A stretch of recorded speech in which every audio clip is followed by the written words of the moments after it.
Hey, this is a video for 6.11, hydrogen fuel cell. So go ahead and check out the overview and set up your guided notes.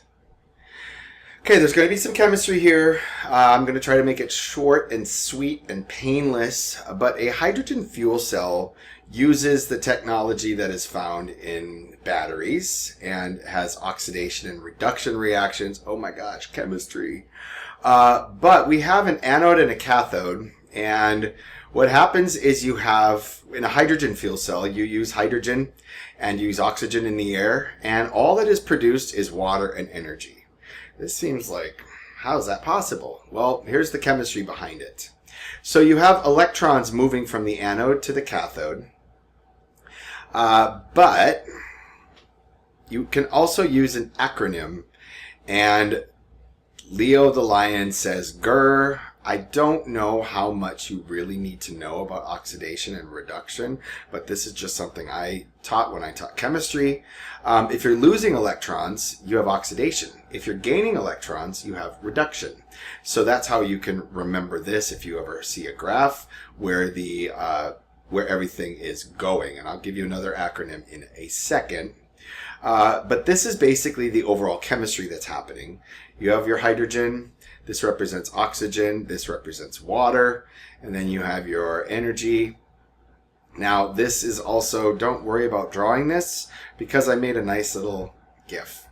So let's take a moment to look and see what's happening. So you have your hydrogen is coming in and it's dropping the electrons off and it becomes a positively charged ions. So you have H plus and H plus. And then the oxygen, when the oxygen comes in, granted this is not balanced, but the oxygen is picking up those electrons and becoming a negatively charged particles, and then it picks up the hydrogens and releases water. Okay? So really what you need to know is you have hydrogen going in, you have oxygen going in, you have water coming out. Okay? Now, it functions just like a battery, and another acronym that you can use, I know that this might not be beneficial, but you can use the acronym of ACID. So at the anode, the current is departing. So if you notice, at the anode, the current is departing. So it leaves the anode, and it enters the cathode. Okay, again, the anode, the current departs. So take a moment, look at the electrons, and the electrons is electricity. Anytime you have electrons flowing, that's electricity. Now, the problem is we have to make this hydrogen. So there's two methods you can use. You can use steam reforming, but if you notice in here, that uses methane. Methane is a greenhouse gas. That's not a good thing. Also can produce carbon monoxide and 3 hydrogen molecules. So this is important when we consider the other one, electrolysis.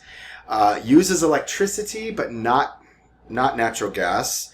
However, it has a lower output of hydrogen. So whereas if you're using your energy from, a renewable resource, electrolysis may be better, but you're getting a better output when you start with natural gas or methane. Now, some benefits and drawbacks of hydrogen fuel cells. Well, one, it's 80% efficient. And what does that mean? Well, an internal combustion engine is really bad, 35%. That's it. And a coal-fired power plant is 30%. Electric motor is 60%. So electric cars, are producing 60% efficiency. There's also another great benefit is there's no emissions. You literally have water dripping out of your car. That's it. Now, it is very difficult to obtain this hydrogen. You have 2 different processes that you can use. Neither one is perfect. There's also no distribution network. It's not like if you had a fuel cell car, you could just drive over to the hydrogen plant and just get some hydrogen. Besides, if you did get that hydrogen, it is very, very flammable. There is a huge danger of explosion. If you remember from, I guess it would be a history class, the Hindenburg, which was a big giant airship, like a dirigible, big giant, it was like a blimp, in the early 30s, late 20s. I'm not a history teacher, but it there was a spark from static electricity, and it caught on fire and killed everybody on board. Granted, it's this big giant airship. You can look it up, the Hindenburg. But that had hydrogen in it.